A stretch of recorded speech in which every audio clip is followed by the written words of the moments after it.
This video will cover operations with complex numbers, and we will begin with the powers of I. We know that I has been defined as the square root of -1. And we also defined it as the number that when I multiply by itself, I get -1. So we saw when solving our quadratic equations, we were often presented with a value that had a negative number underneath the square root. And we said to ourselves that when we find a square root, we're asking ourselves what number that when I multiply by itself gives me the value underneath that square root. And what we determined was there are no real numbers that we could figure out that would result in a negative number when multiplying it by itself. If I take a positive real number and multiply it by itself, I get a positive output. If I multiply a negative real number by itself, that also reveals a positive number. Therefore, we had to introduce a new number, the imaginary number, to handle those scenarios. So, by definition, we said that I is equal to the square root of -1, and also that it is the number that when you square it, you get a negative value. So knowing that those two are presented by definition, we're going to come up with the values for other powers of I, and we'll actually notice a nice pattern. So I'm going to break down the following exponents just using I squared and I. So we just want to stick to the definition.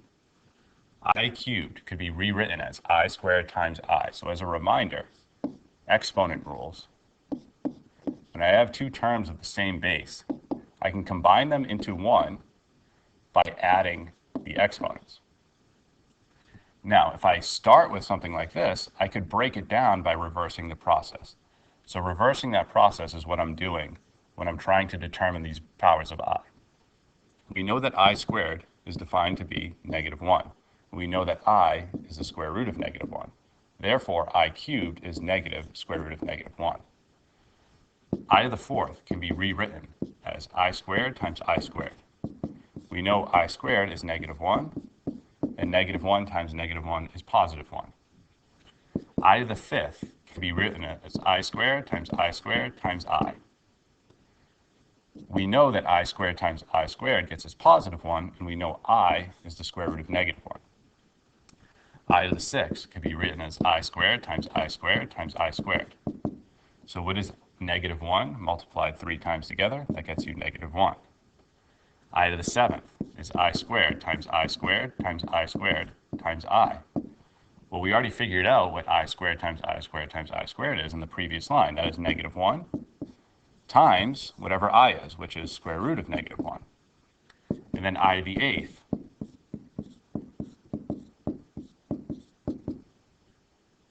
-1 times multiplied by itself 4 times will get us a +1. Now we should notice is there's a pattern that's repeating here. But after 4 times through, it starts to repeat. So when we look at this closer, I to the fifth was equal to square root of -1, but that's what I is. So I to the fifth must be equivalent to I. I to the sixth equaled -1, which is the same thing as I squared.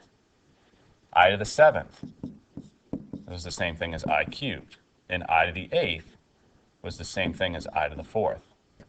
And this process will repeat, or this pattern will repeat for higher powers of I.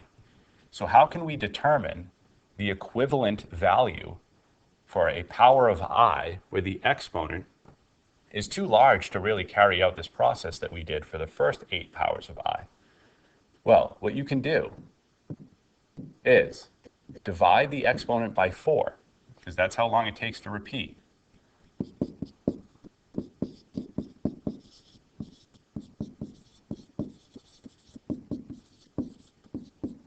And then the remainder, when you divided that exponent by 4, tells you the equivalent power of I.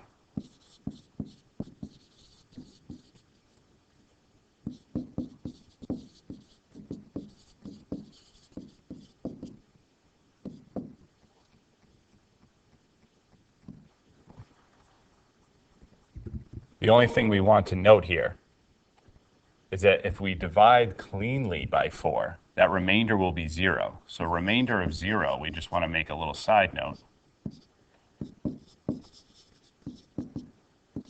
equals I to the fourth, okay? Because dividing by 4 went cleanly in, so there will be no remainder.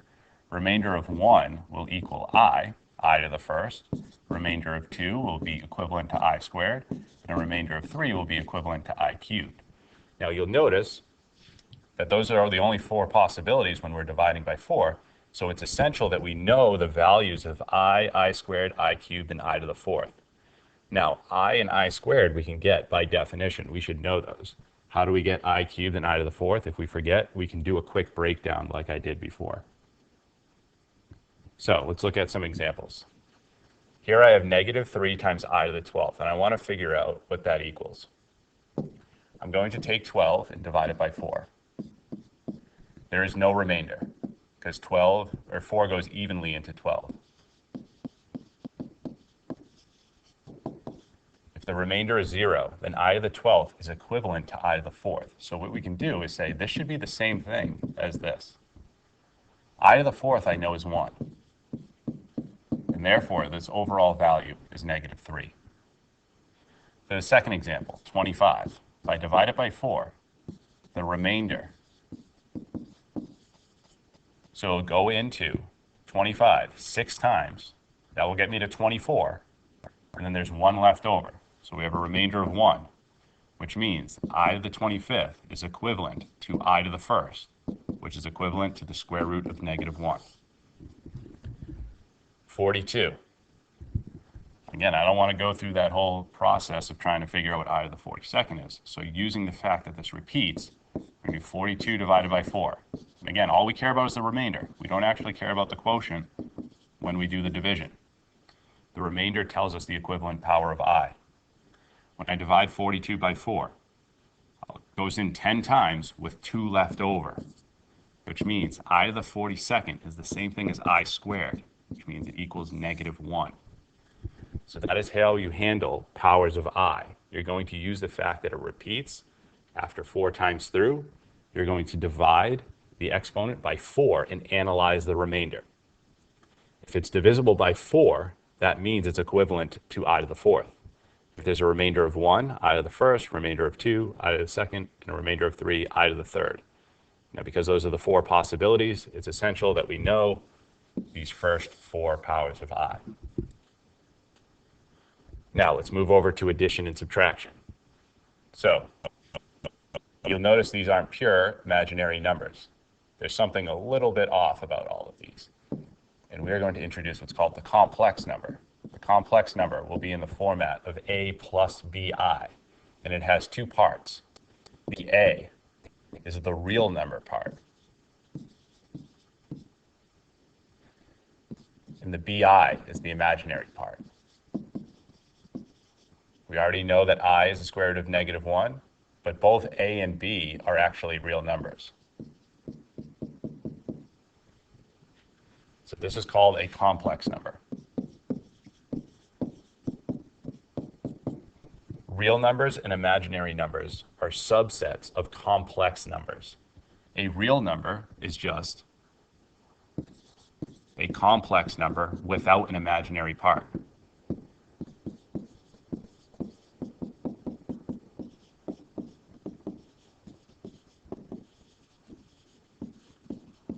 So what does that look like? It would be A plus 0, I. So when B is equal to 0, this whole part would go away, and all you're left with is A, which is just a real number. An imaginary number is a complex number without the real part. So if A were equal to 0, so if we had 0 plus BI, that would imply A is equal to 0, and we just have that BI value. So complex numbers, doing addition and subtraction with them. When you complete addition and subtraction problems with complex numbers, you just treat I as if it were a variable. So you combine like terms. It is that simple and that straightforward. So we have negative 2 plus 3, which gets us 1. And we have 4i minus 11i. So those are the like terms. And we get minus 7i. We always want our answer to be in a format equivalent to a complex number. a plus bi. This is in the form a plus bi, where our real part is equal to 1 and our imaginary part is equal to negative 7i, and b in this case is equal to negative 7. So we want it to be an a plus bi format when we finish. That is an addition problem. Subtraction, the only difference, we're still combining like terms, but it's very important that you distribute the negative into the second complex number. So if you want to make a note, distribute negative on subtraction problems. When we do that, we'll have 4 minus I minus 5 plus 8i. And again, in addition subtraction problems, we're treating I as if it were a variable, so combine like terms. 4 minus 5 is negative 1. Negative I plus 8i is 7i. We have our final answer in a complex number format, where our a value is equal to negative 1, and the b value in the complex number format is a positive 7. Multiplication. Multiplication will operate in the same way as it normally would if I were an x, but the only thing we have to look out for, as a reminder, that when we do I times I, that equals I squared, which equals negative 1. And the reason that's going to be important is because, again, we want our final answer presented as a complex number.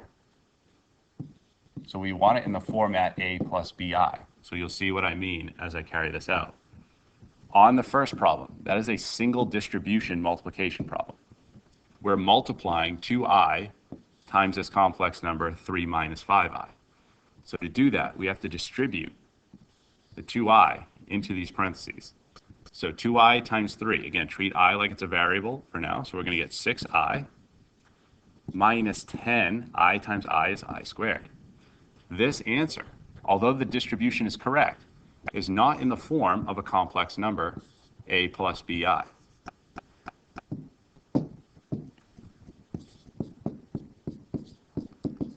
But no worries, because we know I squared is negative 1. And when I do negative 10 times negative 1, I get positive 10. I can just switch the order. And now my answer is in the form a plus bi, and I did reveal the complex number that is a result of multiplying the two complex numbers 2i and 3 minus 5i. In the second example, this is a double distribution problem, where I have two terms multiplied by two terms. So the 5 has to distribute into the second set of parentheses, and then the negative 6i must distribute. So we have a double distribution.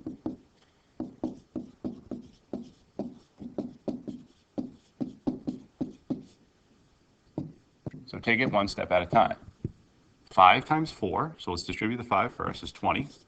5 times negative 3i is negative 15i. So we've distributed the 5. Now we're going to distribute the negative 6i. Negative 24i plus 18i squared. Remember, I times I is I squared. Now I can combine like terms. And I also want to consider that I squared is negative 1. So it's going to be 20 minus 15. Negative 15 minus 24 is negative 39. I plus 18, and I'm going to make the substitution for I squared. 18 times negative 1 is negative 18.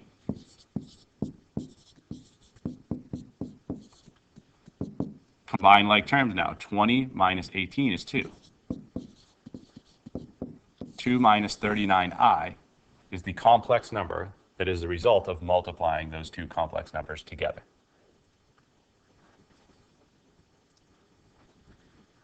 In the last example, we have 3 plus 2i squared. Now this is a multiplication problem because this is equivalent to the following. So when I see something squared, I know it's being multiplied by itself. Now here's an example of another double distribution problem, where I have to distribute the 3 into the second set of parentheses, and then distribute the 2i. So take it one step at a time. 3 times 3 is 9. 3 times 2i is 6i. 2i times 3 is 6i. And 2i times 2i is 4i squared. Combine like terms and substitute in for I squared.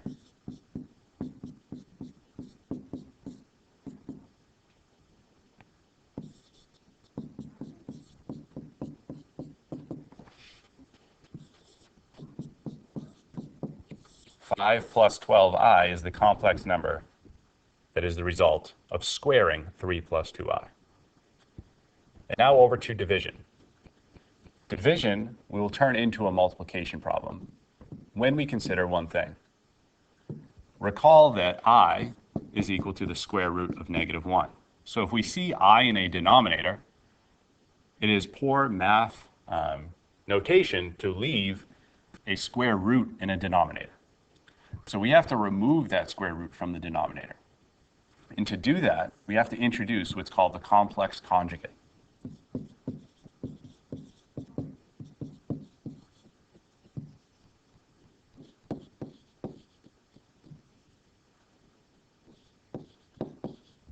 The complex conjugate will be a complex number that when I multiply it by its conjugate, it will eliminate the imaginary part and reveal only a real number in return.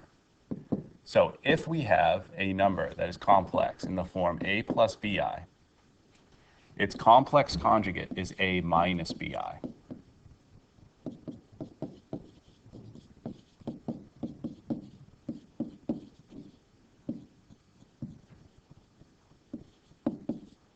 So you notice all you have to do is change the sign of the imaginary part to get the complex conjugate. So what does that do for us again? By multiplying a complex number by its conjugate, you will eliminate the imaginary part and leave only the real part. And the reason why that's important is because the imaginary part represents a square root, and we don't want square roots in our denominators. So what you do is, because we're trying to eliminate the square in the denominator, you multiply by the complex conjugate of the denominator. Now, the denominator, right now, there's no real part, so we can imagine it's 0 plus 8i if we really wanted to. Therefore, its conjugate is 0 minus 8i. You just change the sign of the imaginary part, which means it's just negative 8i. So we have to multiply the bottom by negative 8i.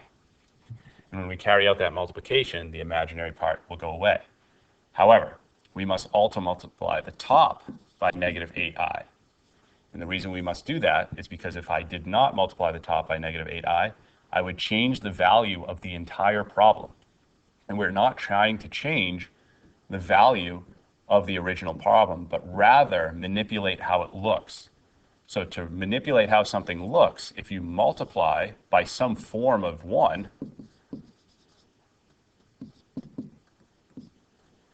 we won't change its value at all, because multiplying by 1 just reveals that number after the multiplication is carried out. Okay, it's called the identity. You get what you started with when you multiply by 1. So it's important that whatever we multiply the bottom by, we also multiply the top by, so that we do not change the value of the complex number that we started with. Now, when we multiply, the bottom we will do first. Negative 8i times 8i is negative 64i squared. And we know that I squared is negative 1. So the overall value is positive 64. And now you will see the denominator no longer has an imaginary part. So mission accomplished. Now up top, remember this is 3 plus 7i. So this negative 8i has to distribute in. Okay, so we're going to get negative 24i minus 56i squared. I squared is negative 1. So we're going to get 56 minus 24i. At this point, we want it to be in the form a plus bi. So we can split 56 over 64 minus 24 over 64i. And you can simplify these fractions.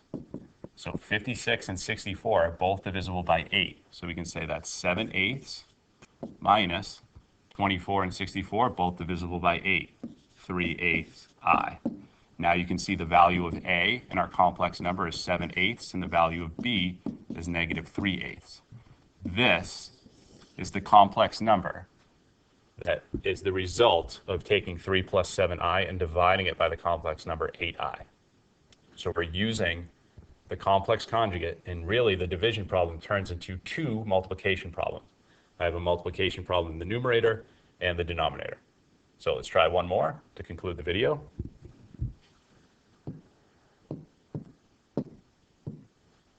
We have I in the denominator, which is a no-go because we can't have square roots in the denominator. So I'm going to multiply the top and the bottom by the complex conjugate of the denominator, okay, not of the numerator. So the complex conjugate of 2 minus 4i is 2 plus 4i. Just change the sign of the imaginary part. Whatever you do to the top, or sorry, the bottom, you must do to the top. That way you're not changing the overall value of the original complex number ratio that we started with, but rather we're just going to change how it looks. And through simplification, we'll reveal what the answer is going to be. Now, something to take note of. There are two parts to these complex numbers that we started with in the numerator and denominator. So when we carry out the multiplication, we have a double distribution. On the bottom, that's where we'll start. This 2 has to distribute in first. So 4 plus 8i. Then we must distribute in the negative 4i into both. So that will be minus 8i minus 16i squared. What's great is that the 8i and the negative 8i cancel. And that should happen when we multiply by complex conjugates. The i's should go away. That I squared we know is negative 1. So that value here turns into a positive 16. And when I add it to 4, which is what I started with, so don't forget about that, we get 20 on the bottom. So by multiplying by that complex conjugate, we got rid of the imaginary part. Up top, also a double distribution. So let's distribute the 5 first. We're going to get 10 plus 20i. Then distribute the I. We'll get 2i plus 4i squared. I squared is negative 1, so this value is going to equal negative 4. And when I add it to 10, I'll get 6. And then 22i. We want our answer in the form of a plus bi, so I'm going to split this ratio.